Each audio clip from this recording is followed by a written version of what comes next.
Di hari ke-6, ada sesuatu yang aneh terjadi. Bapak Sekdes mengumpulkan warga, dan mengumpulkan warga ini ternyata adalah untuk melakukan kegiatan atau acara 40 harian. Tiba-tiba pada jam 2 malam, si Bagas ini melihat ada wanita yang duduk di sofa di ruang tamu. Waktu mau mengambil motor, tiba-tiba Satria ini melihat ada orang di pekarangan rumah, tapi sosoknya itu aneh. Jadi sosok dari orang tersebut itu siluetnya tinggi, hitam besar.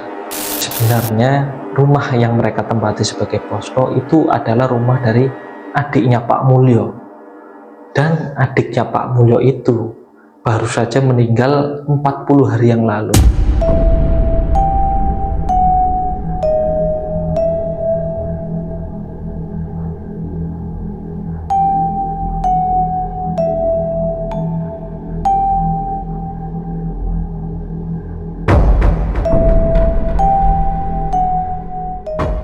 Assalamualaikum warahmatullahi wabarakatuh. Surodiro Joyoningrat lebur dening pangastuti. Selamat datang di Kisah Sunyi, channel horor pengungkap misteri tanpa basa-basi. Kembali lagi bersama saya Rohman yang akan menemani teman-teman semua. Kali ini Kisah Sunyi kembali lagi dengan segmen Untold Story. Pada segmen Untold Story kali ini, Kisah Sunyi sudah mendapatkan kiriman cerita dari seseorang yang bernama Mas Fikri. Jadi Mas Fikri ini akan membagikan pengalaman horornya sewaktu KKN. Penasaran bagaimana cerita lengkapnya? Pasang headset kalian, tutup pintu rapat-rapat. Here come the story.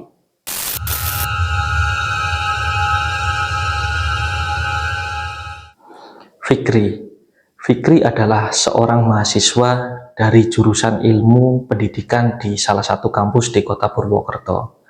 Pada tahun 2019, tepatnya pada akhir Februari, pihak kampus tempat Fikri melakukan kuliah melakukan pembukaan program pendaftaran KKN. Dan Fikri, seorang mahasiswa yang sedang mengejar target untuk lulus di tahun tersebut, tanpa pikir panjang langsung mendaftarkan dirinya. Lalu seminggu kemudian setelah pendaftaran KKN itu ditutup, pihak kampus mengumumkan hasil dari setiap mahasiswa yang lolos. Dan 2 hari setelahnya, pihak kampus mengumpulkan para mahasiswa di auditorium kampus. Jadi kampus mengumpulkan para mahasiswa ini untuk diberikan pengarahan. Ternyata salah satu dari anggota kelompok tersebut ada nama yang dia kenal, yaitu Satria. Jadi Satria ini adalah saudara Fikri yang kuliah di kampus yang sama, dan secara kebetulan sekarang berada di kelompok KKN yang sama dengan Fikri. Lalu sehari setelah pengumuman, pihak kampus mengumpulkan semua mahasiswa yang mengikuti KKN di auditorium untuk dilakukan pengarahan. Setelah pengarahan dari pihak kampus, setiap mahasiswa berkumpul dengan kelompoknya masing-masing, termasuk Fikri. Jadi Fikri ini bersama Satria mencari anggota kelompoknya. Setelah mereka saling bertemu, mereka saling berkenalan. Jadi anggota kelompok Fikri ini terdiri dari 13 orang. Jadi 5 diantaranya adalah laki-laki, yaitu bernama Bagas, Aji, Putra, Satria, dan Fikri. Dan 8 diantaranya adalah seorang perempuan atau mahasiswi. Di sini Mas Fikri tidak menjelaskan detail nama dari 8 perempuan tersebut. Singkat cerita, setelah akhirnya mereka berhasil berkumpul, mereka itu membahas mengenai struktur keanggotaan. Jadi dipilihlah mengenai ketua, sekretaris, dan lain-lain. Dan Fikri terpilih menjadi ketua dari kelompok tersebut. Setelah pemilihan atau penentuan struktur keanggotaan itu selesai, Fikri yang sudah terpilih menjadi ketua menentukan bahwa 3 hari setelah perkumpulan ini mereka akan melakukan kunjungan atau survei lokasi ke desa yang sudah ditentukan. Jadi pihak kampus tempat Fikri kuliah ini menentukan lokasi KKN di salah satu kabupaten di Provinsi Jawa Tengah. Dan lokasi KKN tersebut letaknya adalah di desa yang cukup terpencil. Singkat cerita, 3 hari sudah berlalu. Akhirnya Fikri dan teman-temannya itu berkumpul di kampus. Setelah mereka berkumpul, mereka akhirnya berangkat bersama ke desa yang sudah ditentukan. Sesampainya mereka di desa tersebut, mereka langsung menuju ke balai desa. Ternyata di balai desa itu, Bapak Kepala Desa sudah menunggu mereka. Bapak Kepala Desa ini bernama Bapak Waluyo. Jadi Bapak Waluyo ini sudah menunggu Fikri dan teman-temannya. Setelah mereka saling sapa, berkenalan, dan lain-lain, akhirnya Fikri dan kelompoknya ini dikenalkan kepada para pejabat desa yang ada di sana. Setelah dikenalkan, Bapak Kepala Desa mengajak Fikri dan teman-temannya untuk diskusi di ruangannya. Dalam diskusi ini, Bapak Kepala Desa itu mengajak Bapak Sekretaris Desa. Jadi Bapak Sekretaris Desa ini bernama Bapak Mulyo. Jadi Bapak Mulyo ikut dalam diskusi tersebut.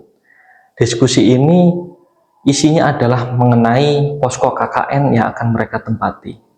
Jadi Bapak Waluyo atau Bapak Kepala Desa memberikan opsi, yaitu antara ruangan kosong yang ada di balai desa, atau yang kedua adalah di rumah Bapak Sekretaris Desa atau Bapak Mulyo.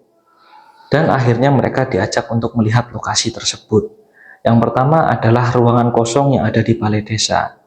Setelah Fikri dan teman-temannya melihat lokasi tersebut, lalu mereka diajak ke lokasi berikutnya, yaitu rumah Bapak Mulyo atau Bapak Sekretaris Desa.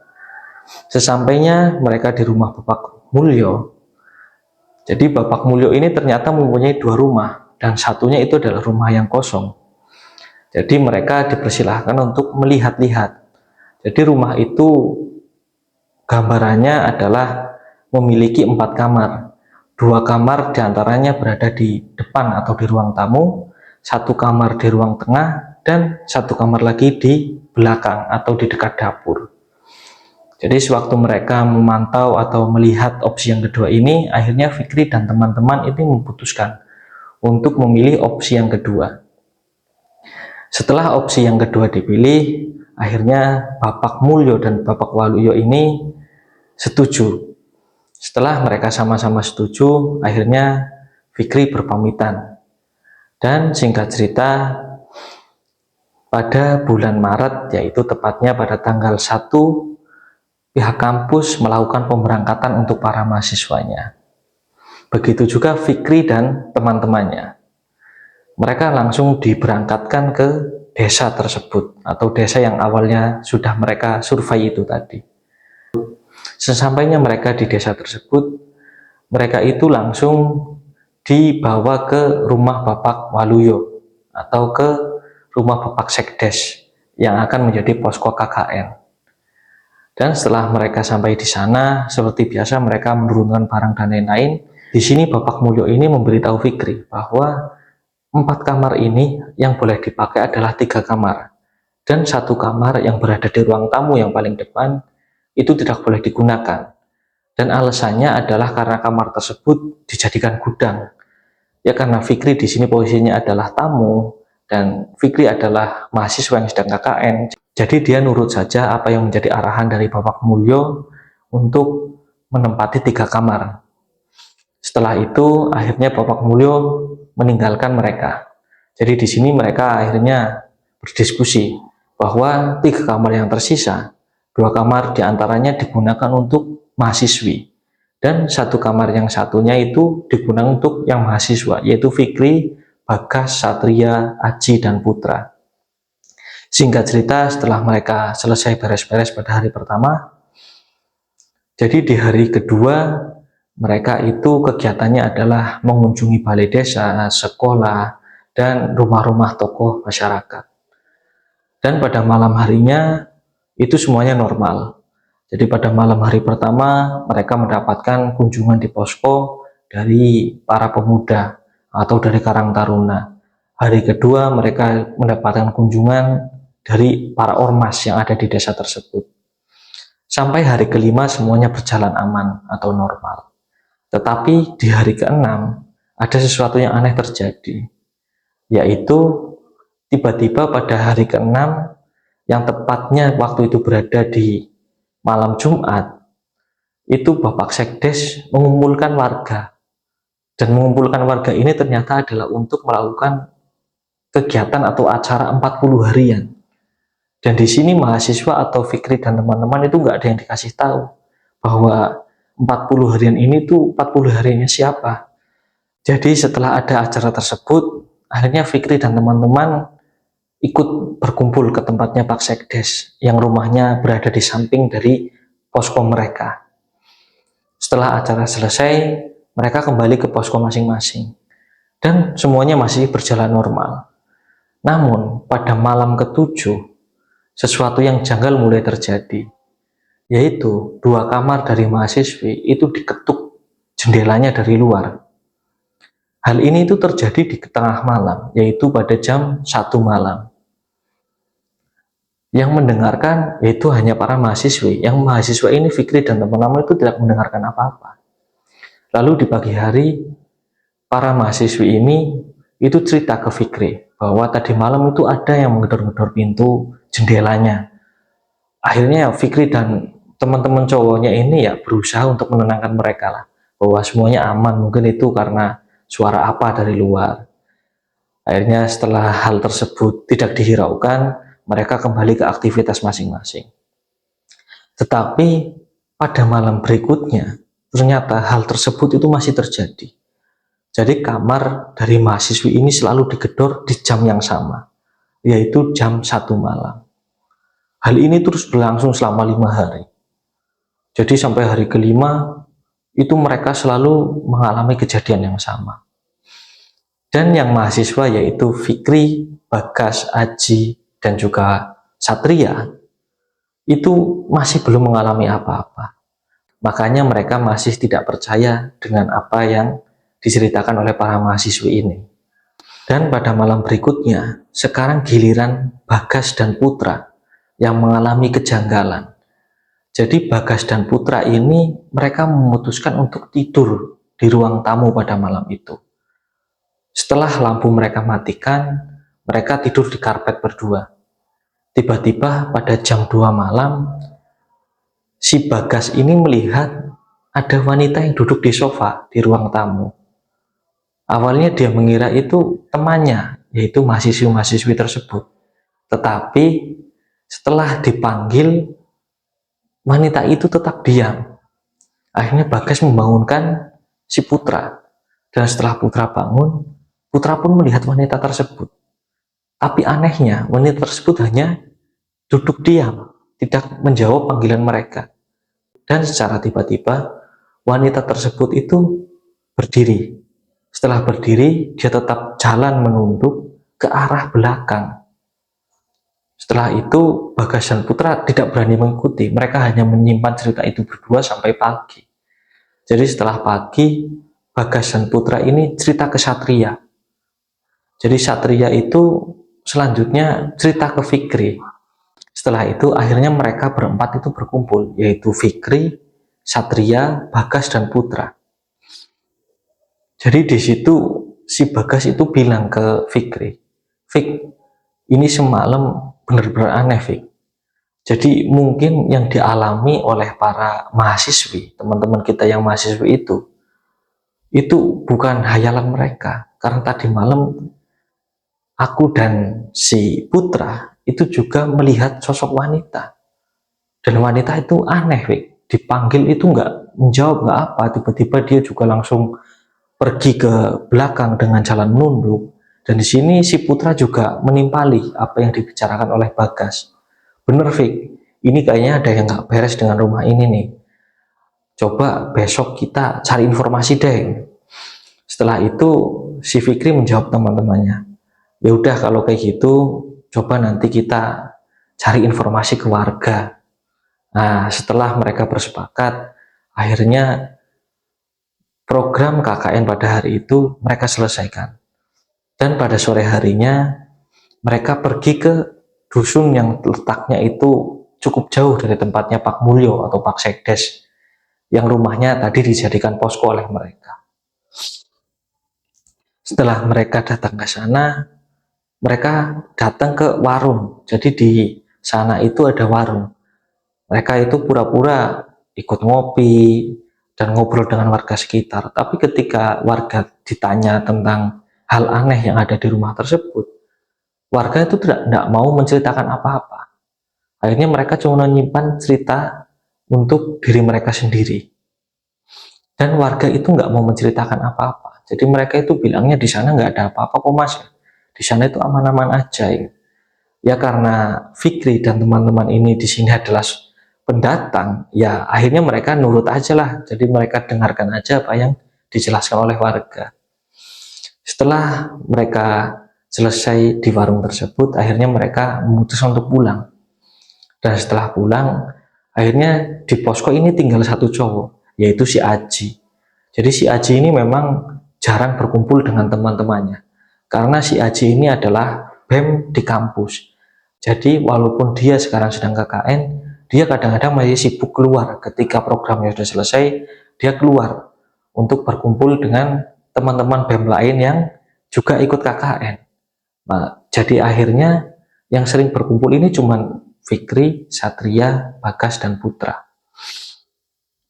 Dan setelah mereka pulang ke posko, Aji sedang mengerjakan proyek KKN. Jadi ya mereka nggak cerita apa-apa ke si Aji ini karena si Aji pun nggak menceritakan hal-hal aneh. Pikir Fikri takutnya kalau nanti si Aji diceritakan malah jadi nggak betah dan lain-lain. Akhirnya ya cukuplah yang mengalami aja. Jadi akhirnya mereka setelah pulang dari sana pada malam itu mereka itu beristirahat. Dan di malam itu ternyata dua kamar dari mahasiswi ini kembali diketok lagi. Nah kali ini ketokan itu terdengar cukup keras dan Fikri serta Bagas, Satria, dan juga Putra mendengar dari ketokan itu. Akhirnya mereka mencoba untuk keluar mengecek sebenarnya apa yang ada di samping rumah. Dan ternyata di samping rumah ini nggak ada apa-apa ternyata. Nah ini udah aneh. Jadi si Fikri ngomong ke teman-teman, ini emang udah aneh nih. Ini kita gimana ceritanya harus mencari tahu sebenarnya apa yang terjadi dengan rumah ini. Sedangkan Bapak Mulyo selaku pemilik rumah pun seperti menyimpan rahasia, yaitu ada satu kamar yang nggak boleh dipakai. Itu sebenarnya kamar apa? Dan setelah Fikri ngomong kayak gitu, Satria juga ngomong, kayak gini aja, mungkin besok kita pergi ke tempat warga yang lain. Mungkin ada warga yang bisa kita cari informasi mengenai rumah dari Bapak Mulyo ini. Akhirnya singkat cerita, setelah mereka mengecek bahwa di luar tidak ada apa-apa, mereka kembali tidur. Dan di pagi harinya, mereka kembali beraktivitas, yaitu melakukan proker-proker atau program-program kerja yang sudah disusun di KKN itu. Setelah proker-proker itu selesai, di sore hari mereka seperti biasa berkumpul, itu 13 orang. Nah, di sini akhirnya Aji yang tidak tahu apa-apa tadinya, jadinya tahu karena 8 mahasiswi ini atau yang cewek ini, mereka itu cerita lagi tentang kejadian semalam. Yang tadinya Aji tidak tahu, akhirnya Aji itu menjadi tahu. Dan Aji di situ responnya cuek. Ternyata Aji juga nggak peduli dengan hal yang sifatnya gaib seperti itu. Jadi keesokan harinya, Fikri, Bagas, Satria, dan Putra akhirnya mencoba untuk pergi ke dusun yang lain. Sama, mereka itu mencari tempat warung atau orang-orang yang sedang berkumpul. Dan mereka itu menemukan orang-orang yang sedang berkumpul di pos ronda. Dan tanpa pikir panjang, Fikri serta 3 orang temannya ini ikut kumpullah ke warga-warga yang sedang kumpul di pos ronda tersebut. Di sana mereka berbaur setelah cerita ngalor ngidul atau cerita kesana kemari. Akhirnya si Fikri ini memberanikan diri untuk bertanya. Jadi Fikri ini bertanya kepada salah satu warga tentang bagaimana sih sebenarnya apa yang terjadi dengan rumah Pak Mulyo. Kenapa sampai hari ini atau malam tadi itu kamar dari para mahasiswi itu selalu digedor-gedor jendelanya dari luar. Dan di lain sisi Bagas dan juga Putra pernah melihat sosok penampakan di ruang tamu ketika mereka akan tidur. Akhirnya setelah mereka bercerita, dan ada salah satu warga itu ngomong bahwa Jadi warga ini ngomong ke Fikri bahwa sebenarnya rumah yang mereka tempati sebagai posko itu adalah rumah dari adiknya Pak Mulyo. Dan adiknya Pak Mulyo itu baru saja meninggal 40 hari yang lalu. Tepatnya 40 harinya itu adalah ketika ada acara 40 harian di tempatnya Pak Mulyo atau tempatnya Pak Sekdes. Jadi acara 40 hari tersebut adalah acara 40 hari untuk mendoakan adiknya Pak Mulyo. Dan adiknya Pak Mulyo ini ternyata adalah seorang dukun. Jadi setelah mendengar cerita itu, Fikri dan ketiga orang temannya itu langsung kaget dong. Akhirnya mereka tambah penasaran. Jadi si Satria akhirnya tuh ngomong ke warga yang ada di sana bahwa di kamar depan atau salah satu kamar yang ada di rumah itu ada kamar yang memang dikunci dan tidak boleh untuk dipakai sama Pak Mulyo.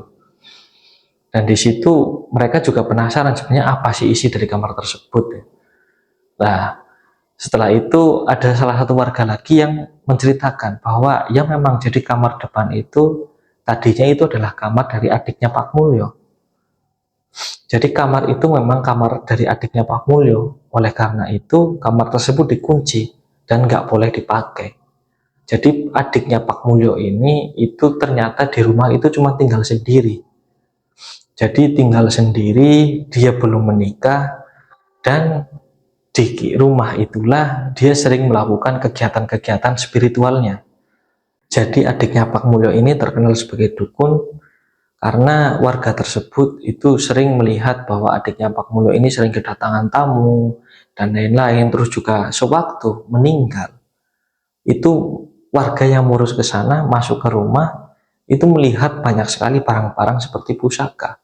Di sana ada keris, tombak, dan lain-lain, dan barang-barang itu sekarang disimpan di kamarnya, di kamar depan yang sekarang dikunci oleh Pak Mulyo ini. Jadi itulah kenapa kamar tersebut posisinya itu dikunci. Nah, setelah mendengar cerita ini, akhirnya Fikri dan teman-teman ini tambah kaget bahwa ternyata pusaka atau benda-benda dari adiknya Pak Mulyo itu masih ada di rumah itu. Akhirnya singkat cerita, mereka pulanglah ke posko. Dan cerita ini nggak diceritakan kepada para mahasiswi karena takutnya mereka itu tambah takut untuk tinggal di posko tersebut. Jadi singkat cerita, apa yang Fikri dan teman-teman ini dapatkan itu disimpan oleh 4 orang ini saja. Nah, di hari berikutnya, di sini tinggal si Satria. Jadi Satria ini sekarang mengalami teror. Jadi ketika Satria berada di belakang posko, waktu itu malam-malam, jadi motor itu kan ditaruh di belakang posko. Jadi sewaktu mau mengambil motor, tiba-tiba Satria ini melihat ada orang di pekarangan rumah. Tapi sosoknya itu aneh. Jadi sosok dari orang tersebut itu siluetnya tinggi, hitam besar. Karena dari kejauhan, Satria ini nggak bisa melihat dengan jelas. Cuman dari wujudnya yang begitu tinggi dan besar, akhirnya Satria lari ke dalam posko. Dia nggak jadi pergi. Dan cerita ini tuh nggak diceritakan langsung ke teman-teman karena dia tuh kondisinya masih shock. Jadi pada malam itu dia itu lari langsung ke dalam dan langsung tidur. Baru keesokan harinya dia itu cerita ke Fikri. Akhirnya bertambah satu lagi teror yang dialami oleh mereka. Setelah itu akhirnya Fikri bingung. Jadi apa ini kan sudah masuk ke fase-fase pertengahan, kan nggak mungkin tiba-tiba mereka menghentikan KKN. Akhirnya Fikri itu mencoba untuk mencari solusi. Jadi Fikri mengajak si Satria, Bagas, dan Putra pada malam hari itu pergi untuk mengecek lokasi balai desa. Karena kebetulan balai desanya itu nggak dikunci dan di sana ada wifi. Sekalian mereka menumpang untuk wifi-an di sana. Nah, setelah mereka sampai di balai desa, mereka itu cuma ngecek bahwa kondisinya di sini juga lebih parah atau enggak dengan yang di posko. Nah, setelah mereka duduk-duduk di sana, dari habis maghrib sampai jam 9 itu masih normal. Tapi ketika masuk jam setengah 11 malam, tiba-tiba dari belakang ruangan Pak Kepala Desa, itu belakangnya itu ada pohon bambu. Jadi hutan bambu seperti itu.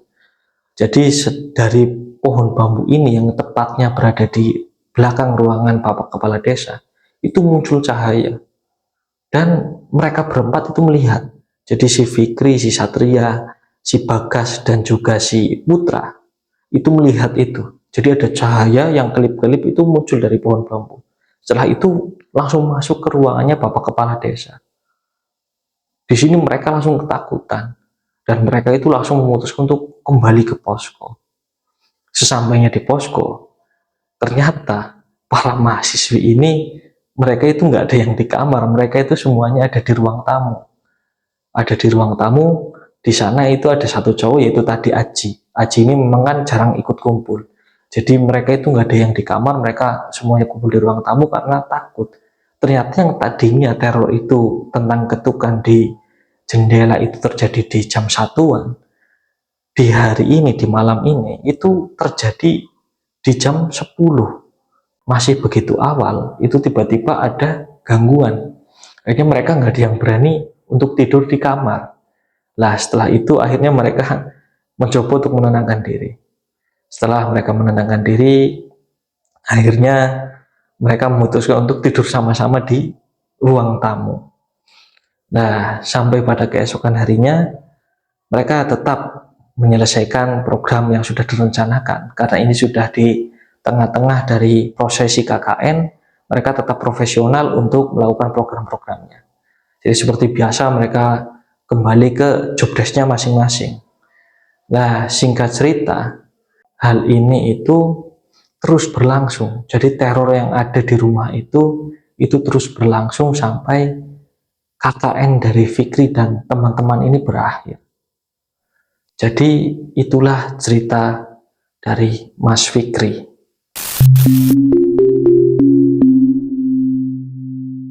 Ya, itulah kisah atau pengalaman horor dari Mas Fikri selama menjalani program KKN. Dan buat teman-teman semua yang ingin membagikan cerita atau pengalaman horornya ke Kisah Sunyi, bisa banget dengan cara mengirimkan email yang nanti akan kami sediakan di deskripsi. Terima kasih buat teman-teman semua yang sudah menonton video dari Kisah Sunyi. Tetap dukung kami dengan cara subscribe, like, dan share video pada channel ini. Sekali lagi, terima kasih. Wassalamualaikum warahmatullahi wabarakatuh.